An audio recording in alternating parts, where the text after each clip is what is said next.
Hello, I am Dr. Prev Jamnaris and welcome back to HealthCore Hub. Today we are going to tackle the one thing so many people struggle with: how to burn off that stubborn belly fat and to do it as fast as possible. Now, I know how you feel. You've heard about keto, about intermittent fasting, and you're just overwhelmed by all the complicated, conflicting information. There's so much noise that most people just give up before they even start. But what if I told you the real secret isn't about complex charts or punishing yourself? In this video, I'm going to reveal the 5 most vital and practical survival tips that you will not find in any textbook. These are the things I've only learned through years of experience with my patients. If you've ever felt that frustration, that sense of being lost in the information, just let me know in the comments where you're watching from. And be sure to hit that like and subscribe button because you're absolutely not going to want to miss what comes next.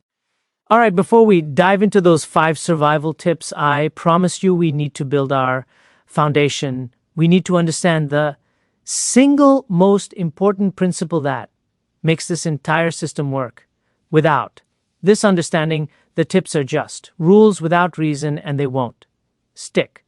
So please pay very close attention to this next part. There is tip PIM11, the carb you should eat more of. One and only one golden rule you need to grasp: the ultimate goal of this way of eating, the true purpose of a well-formulated ketogenic plan combined with intermittent fasting is not simply to eat more fat or to count calories. The number one objective is to get your insulin levels as low as humanly possible. That's it. That is the secret.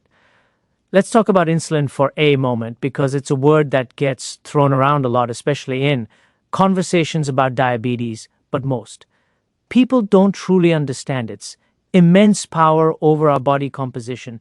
Insulin is a hormone, a profoundly powerful one. Think of it as a master, messenger, or perhaps more accurately, a traffic cop for energy in your body.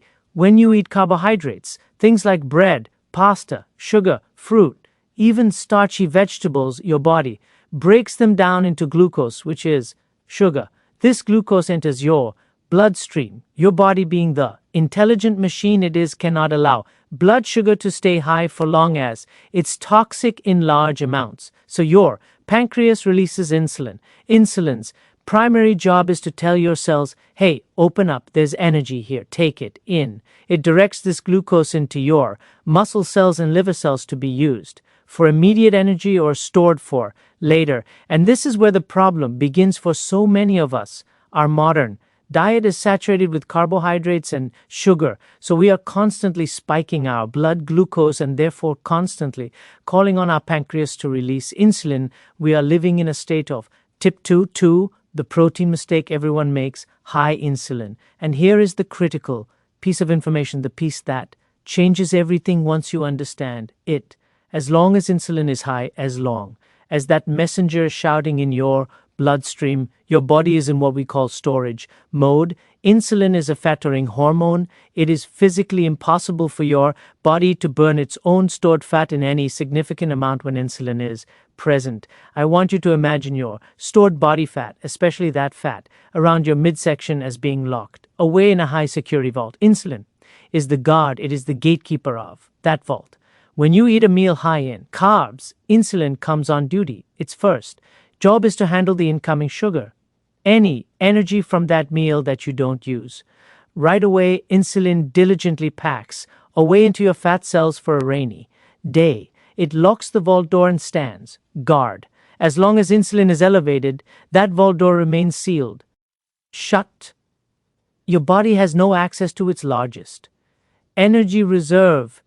It can only use the glucose that's currently floating around in your bloodstream. And what happens? When that runs out, you get hungry again. You get cravings, particularly for more carbs, because your body knows that's the fastest way to get more of. Tip 3, how to use fat to burn fat, the critical rule. That easy access glucose energy. It's a vicious cycle of eating, spiking, insulin, storing fat, getting hungry, and eating again. Now imagine the opposite scenario. What happens when you remove the carbohydrates? What happens when you stop triggering that massive release of insulin? Well, the gatekeeper goes off duty with no glucose rush to manage insulin levels in your blood, fall dramatically. They become low and they stay low. When this happens, your body panics for a moment. It looks around for its usual fuel source, glucose, and finds very little. So it is forced to turn to its backup generator. It is forced to find another source of fuel to keep you alive and functioning. And what is that backup fuel? It's that massive vault of stored energy you've been carrying around your body fat. With insulin low, the lock on, the vault door clicks open. Your body begins to release fatty acids from your fat cells into the bloodstream. These fatty acids travel to your liver where they are converted into an amazing alternative fuel source called ketones. This is the metabolic state of ketosis. It is not something strange or unnatural. It is a perfectly normal survival mechanism. It is your body doing exactly what it was designed to do, burning its own fat for energy when other fuel is scarce. So when your insulin levels are low, you have maximum fat burning, you have maximum ketosis. The more ketones your body is producing, the more proof you have that you are actively burning through your own fat stores, and the faster you will see that midsection begin to shrink. Every single tip that follows is designed specifically to help you achieve and maintain this low insulin state to keep that vault door wide open. With that foundation laid, let's begin. All right, now we move into the core of our strategy. We are going to break down the 5 most important, most practical survival tips to help you burn belly fat and succeed right from the very beginning. Tip number 1, consume your carbohydrates from vegetables and stop counting them. I want you to completely reframe how you think about carbohydrates. So many people starting tip 2, 4, the simple fix for keto flu and fatigue, ketogenic diet, become obsessed, absolutely paralyzed by counting every single gram of carbs. They're weighing their food, they're logging everything into apps, and frankly, it's exhausting. It creates a level of stress and anxiety that makes the entire lifestyle feel like a chore, a prison of numbers, and that is not sustainable. So I'm permitting you to let go of that obsession with one very important condition. You get the vast majority of your carbohydrates from leafy green vegetables and salads. Why this specific category?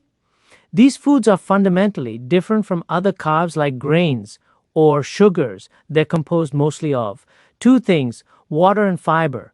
Fiber is the key here. It is a type of carbohydrate that your body cannot break down into glucose. It passes through your digestive system largely intact, and because it doesn't break down into sugar, it has a virtually zero impact on your blood glucose levels. And what does that mean? It means it does not trigger an insulin response. It is for all intents. And tip 5, making it a lifestyle you actually enjoy. Purposes free food on this plan. So instead of worrying about whether a handful of spinach has 1 or 2 grams of net carbs, I want you to shift your focus to abundance. I want you to actively try to eat a large quantity of salad every single day. My recommendation for my patients is to aim for a minimum of 7 cups. That's cups, not ounces. A large salad bowl. Now, that might sound like a huge amount, but it's easier than you think. A great little hack that we use is a salad chopper. It's a simple tool like 2 blades on a handle that you can use right in the bowl to chop the lettuce and vegetables down into smaller, bite-sized pieces. This makes the volume much more manageable and easier to eat. But why am I so insistent on this large volume of vegetables? It's because the version of ketosis that we advocate here at Better Health Advice is the healthy version of ketosis. It's not just about subtracting carbs. It's also about adding back an abundance of critical nutrients. So many people do what's called dirty keto, where they just eat bacon, cheese, and fatty meat. And yes, they might lose weight because their insulin is low, but they are creating massive nutritional deficiencies that will cause problems down the road. Salads are your nutritional insurance policy. They are packed absolutely loaded with two of the most important electrolytes you need on this journey: potassium and magnesium. When you cut carbs, your body flushes out a lot of water, and with it go your electrolytes. This loss of potassium and magnesium is the primary cause of the dreaded keto flu. It's what causes the fatigue, the headaches, the muscle cramps in your calves, especially at night. By consuming a large salad every day, you are proactively replenishing these vital minerals. You're giving your body the raw materials it needs to feel energetic and avoid those painful side effects. Furthermore, these leafy greens are rich in vitamin C, vitamin K1, folic acid, and a whole host of phytonutrients, those amazing plant compounds that fight inflammation and support your overall health. Eating this way helps to improve a condition called insulin resistance, meaning your cells become more sensitive to insulin, so your body needs to produce even less of it. It's a win-win. One final practical point on this tip: I always recommend that you eat your salad first before your protein, before anything else in your meal. There are two reasons for this. First, it fills you up, fiber and water content signal to your brain that you're getting full, which makes it much harder to overeat your protein later. I find that when my patients eat their protein first, they often feel too full to finish their salad. By reversing the order, you guarantee you get those essential nutrients in. Second, starting your meal with a fiber-rich salad helps to blunt any potential glucose and insulin response from the rest of the meal, making it even more effective. So, to summarize, tip number 1, forget the stressful carb counting. Make a large, nutrient-dense salad the foundation of your meal. Eat it first and you will be well on your way. Tip number 2, choose your protein wisely and do not be afraid of fat. This is a massive paradigm shift for most people because for the last 40 or 50 years, we have been indoctrinated with the low-fat dogma. We've been told to trim every visible piece of fat from our steak, to only eat skinless chicken breast, and to choose the leanest cuts of meat possible. On this plan, I am telling you to do the exact opposite. This is one of the most common mistakes that stalls people's progress and slows down their fat burning. Let's understand why. Protein does cause a small insulin response. It's not nearly as dramatic as carbohydrates, but it's there. However, the type of protein you eat makes a huge difference. When you consume very lean protein like a skinless chicken breast or a scoop of whey protein powder by itself, its digestion is relatively rapid. This can cause a more noticeable spike in insulin. In fact, whey protein is known to be highly insulinogenic, meaning it provokes a surprisingly large insulin response, almost comparable to some carbs. This is because there's no fat to slow down its absorption. Now, contrast that with a piece of fatty salmon, a marbled ribeye steak, or a chicken thigh with the skin left on. The fat that naturally accompanies these proteins acts as a brake. It dramatically slows down the digestion and absorption of the protein. This leads to a much slower, lower, and more stable release of insulin. It keeps you in a fat-burning state more effectively. Fat also provides deep satiety. It makes you feel full, satisfied, and content for a much longer period of time. This is crucial for preventing hunger and cravings between meals. So, what does this look like in practice? When you're at the grocery store, make different choices. Instead of the 99% lean ground turkey, grab the 80% over 20% ground beef. The 20% fat is not your enemy, it is your friend. Its flavor and its fuel. When choosing fish, bypass the lean white fish like tilapia and cod and go straight for the fatty cold water fish. Salmon is a fantastic choice.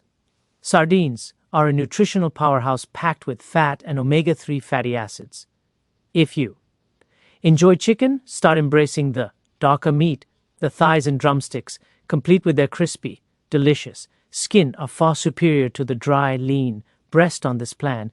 When you eat a steak, don't meticulously cut away all the marble fat That is where the benefit lies. If you eat pork, you'll find it naturally has a higher fat content than many other meats. As for quantity, a good starting point for the average person is a portion of protein, about the size and thickness of the palm of your hand per meal. Now, this is not a rigid rule, it's a guideline. If you are a larger individual, a young man, or someone who exercises intensely, you will likely need more. If you are a smaller, older individual with a slower metabolism, you might need a bit less. You have to learn to listen to your body. If you eat a meal and you feel sluggish, heavy, and tired afterward, there's a good chance you ate too much protein for your needs. Conversely, if you feel weak or get hungry again an hour or two after your meal, you may not have eaten enough protein and fat to achieve satiety. The key is to find that sweet spot where you feel satisfied and energized for many hours. And the secret to finding that sweet spot is to always choose the protein that comes naturally packaged with more fat. Tip number 3, use fat as a tool and embrace the single most important rule of this entire lifestyle. This tip is arguably the most critical and nuanced of them all. It's where we combine the power of the ketogenic diet with intermittent fasting, and it involves a two-phase approach to fat consumption. Please pay close attention because understanding this will be the difference between moderate success and truly transformative results. Let's start with phase 1, the beginning of your journey. For the first 1 to 2 weeks, maybe even 3 for some people, it is incredibly important to deliberately add more healthy fats to your meals. This may sound counterintuitive. You're trying to burn body fat, so why would you eat more fat? It's a fair question. The reason is that in this initial stage, our primary goal is not actually weight loss. Our primary goal is adaptation. We are retraining your body, which has likely been running on sugar and carbs for decades, to learn how to efficiently burn fat for fuel. Instead, this transition can be challenging. Your body will fight back with hunger and cravings. Fat is the tool we use to make this transition smooth and painless by adding healthy fats like avocado, olives, MCT oil in your coffee, a generous amount of olive oil on your salad, or a handful of macadamia nuts or pecans with your meal. You are signaling deep satiety to your brain. This high-fat intake will keep you feely, full and satisfied for very long stretches of time. It crushes hunger, it eliminates cravings, and this is what allows you to seamlessly begin practicing intermittent fasting. It allows you to skip breakfast without feeling like you're starving yourself. The combination of low-carb, keto, and intermittent fasting is where the real magic happens. If you just follow a ketogenic diet without fasting, you will get into ketosis, but likely a shallow level of it. Your ketone levels might be around 1 or 2 millimole, but when you add a fasting window, when you compress your eating into a shorter period of the day, say from 12 p.m. to 6 p.m., you supercharge the process. Your insulin levels stay lower for longer, forcing your body to dive deep into its fat stores. Your ketone levels can climb to 4, 5, or even 6. This is the state of profound fat burning that will melt away the fat from your midsection, and using extra fat at the beginning is what makes this possible without willpower or suffering. Now for phase 2, and this is where so many people go wrong. Once you have successfully adapted, once your body has become efficient at burning fat, you will notice something incredible happens. Your hunger will disappear. It will just vanish. You'll go for long periods without even thinking about food because your body is happily running on its own stored fat. This is the signal that it's time to change your strategy. This is when you must begin to reduce the amount of added fat you are consuming. You don't need the extra MCT oil anymore. You don't need to be eating fat bombs or handfuls of nuts all day. You still want the fat that comes naturally with your protein, like the salmon or the steak we discussed, but you pull back on the purely supplemental fats. Why? Because Your body is smart, but it's also lazy if you give it a choice between burning the easily accessible fat you just ate from your plate and going through the effort of liberating and burning the stored fat from your belly. It will always choose the easier option. It will burn the dietary fat first if you want to maximize the burning of your own body fat. You need to create a situation where your body is forced to use it, and you do that by slightly reducing the amount of fat you're eating. And this brings us to the single most important rule of them all, a rule so critical that if you only remember one thing from this entire video, it should be this: do not eat if you are not hungry. I cannot overstate the importance of this. We have been conditioned our whole lives to eat by the clock. It's 8 a.m. time for breakfast, it's 1 p.m. time for lunch, it's 6 p.m. time for dinner. On this plan, you must throw the clock away and learn to listen to your body's true hunger signals. Here's what happens. When you ignore this rule, let's say you've successfully fasted all morning, your insulin is at rock bottom. Your body is in a full-blown fat-burning furnace mode. You're not even remotely hungry, but the clock says it's noon, so you decide you should eat. The moment you eat that meal, no matter how perfectly keto it is, you will trigger a release of insulin. And what does insulin do? It shuts down fat burning. It slams the vault door shut. You have just single-handedly stopped your progress dead in its tracks. And for what? For a meal you didn't even want or need, learning to ride the waves of fasting and only eating when you are genuinely physically hungry is the absolute key to rapid sustainable fat loss. Tip number 4, do not neglect your electrolytes, especially salt. This tip is simple, but its impact is profound. Ignoring it is the number one reason people feel terrible when they start a low-carb diet and ultimately quit. As I mentioned earlier, when you significantly reduce your carbohydrate intake, your insulin levels drop. One of the many jobs of insulin is to tell your kidneys to hold on to sodium. So when insulin levels are low, your kidneys receive the opposite signal. They begin to excrete sodium and a lot of water along with it. This is why people often experience rapid weight loss in the first week. Much of it is water weight.